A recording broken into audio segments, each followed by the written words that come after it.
네, 글로벌 핫 이슈 시간입니다. 간밤 어떠한 뉴스들이 시장에 영향을 미쳤는지 확인해 보도록 하죠. 네, 이 시간 이투데이 민태성 부장과 함께하도록 하겠습니다. 부장님 안녕하세요. 안녕하십니까? 네, 내용들 하나씩 확인해 보기 전에 헤드라인으로 먼저 정리해 드리겠습니다. 미국 지역 연방준비은행 총재들이 연방준비제도의 양적 완화 지속 시기와 관련해 이견을 나타내고 있습니다. 주택 관련 지표가 기대에 미치지 못했습니다. 2월 잠정주택 매매 지수가 전월 대비 0.4% 감소한 104.8로 집계됐습니다. 영국의 지난해 4분기 경제 성장률 확정치가 전분기 대비 0.3% 감소한 것으로 나타났습니다. 산업 생산이 4년 만에 최대 감소세를 기록한 점이 영향을 보도록 하겠습니다. 먼저 양적 완화 정책에 대한 이야기를 해볼 텐데요. 네. 다시 한번 시장의 혼란이 좀 가중이 되고 있습니다. 주요 인사들의 발언이 좀 엇갈리게 나왔죠. 네, 연준의 양적 완화와 관련해서 시장의 혼란감이 가중된 하루였습니다. 주요 정책 당국자들이 양적 완화를 지속해야 된다, 아니면 조만간 끝내야 된다라는 입장을 잇따라서 밝혀서 좀 주목을 끌었는데요. 오늘 로젠그린 보스턴 연방준비은행 총재가 연말까지는 양적 완화가 지속돼야 된다라는 입장을 밝혔습니다. 대표적인 비둘기파로 볼 수가 있을 것 같고요. 반면에 피아널트 클리블랜드 연방준비은행 총재는 머지않아서 양적 완화 프로그램을 종료해야 된다라는 입장을 밝혔는데 양적 완화에 대한 불확실성이 커지고 있다는 입장도 덧붙였습니다.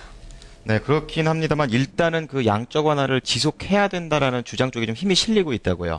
네, 아직까지는 비둘기파들의 목소리가 조금 더 힘이 센 것으로 볼 수가 있을 것 같습니다. 오늘 에릭 로젠그린 보스턴 연방준비은행 총재는 뉴햄프셔 맨체스터에서 강연을 가졌는데요. 현재 매달 850억 달러 정도로 이루어지고 있는 자산 매입 프로그램이 연준의 정책에 따라서 경제 회복에 기여하고 있다는 입장을 나타냈습니다. 이에 따라서 연말까지는 양적 완화 정책이 지속돼야 된다라는 입장을 밝혔고요.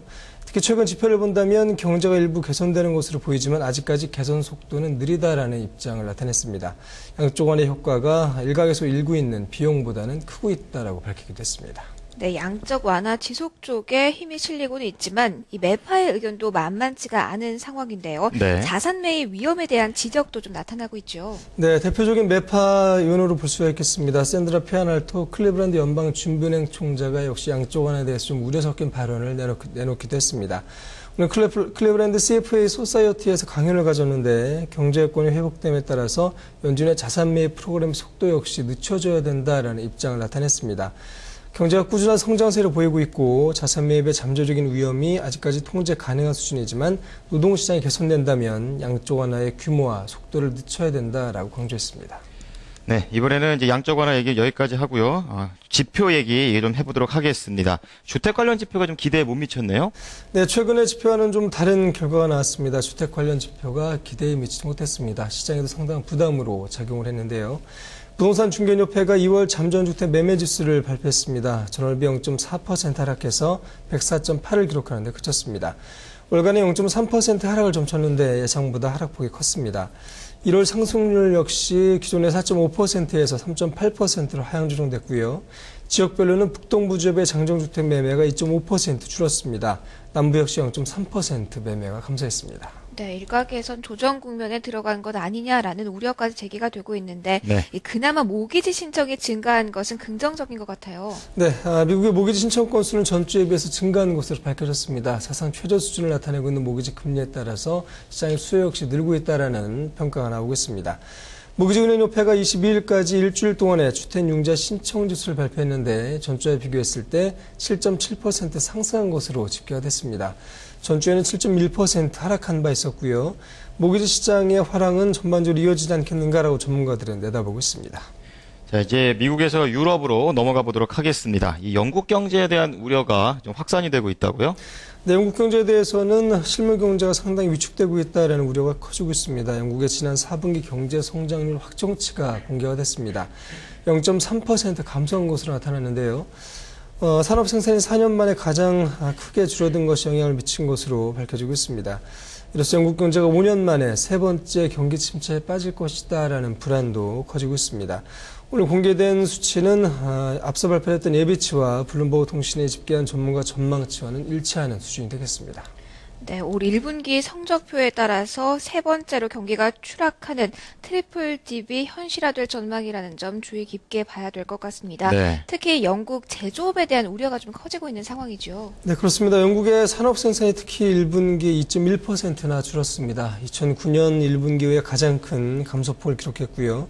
북해 지역의 원형 생산 플랫폼이 가동 중지됐다는 부분이 상당히 영향을 미친 것으로 볼 수가 있겠습니다. 특히 가계 소비 또한 0.4% 증가한 부분은 좀 주목되는 부분인데 예비치는 0.2% 증가해서 상향 수정됐고요. 기업 투자는 1.2% 감소해서 0.8% 감소로 역시 수정됐습니다. 수출이 1.6% 줄었고요. 무역 수지가 GDP 총 감소분의 0.1%포인트를 차지했다라고 영국 통계청은 밝혔습니다. 네, 유럽 증시는 또 약세로 마감을 했군요.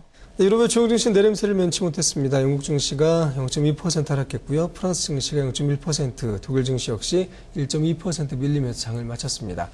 앞서 전해드린 것처럼 영국의 지표가 안 좋았다는 부분이 부담으로 작용했고요. 이탈리아에서는 오송운동이 연립정부 구성을 위한 협상에서 민주당이 협조하지 않기로 했다는 부분이 정치적인 불확실성으로 이어졌습니다. 키프로스 역시 은행 영업 재개를 앞두고 예금 대량 인출을 막기 위해서 자본 통제 방안을 마련했다는 소식도 부담으로 작용했습니다. 네, 마지막으로 상품 시장은 어떻게 마감됐습니까? 네, 주요 상품 가격은 오름세로 장을 마감했습니다. 현재 시간의 거래에서도 역시 상승세를 이어가고 있습니다. 국제유가가 배럴당 0.25% 올라서 96.58달러를 기록하고 있고요. 금값은 온스당 0.62% 올랐습니다. 1607.20달러로 거래가 되고 있습니다. 네, 민태성 부장님 오늘 말씀 고맙습니다. 감사합니다. 고맙습니다. 네, 오늘 글로벌 하드쇼 시간에 다룬 내용들 헤드라인으로 다시 한번 확인해 보시죠. 양적 완화 정책에 대한 주요 인사들의 입장이 엇갈리고 있습니다. 로젠그린 보스턴 연은 총재는 적어도 올 연말까지 지속돼야 한다는 입장을 밝힌 반면 피아날도 클리브랜드 연은 총재는 머지않아 양적 완화 프로그램 규모 줄여야 할 것이라고 주장했습니다. 주택 관련 지표가 기대에 미치지 못했습니다.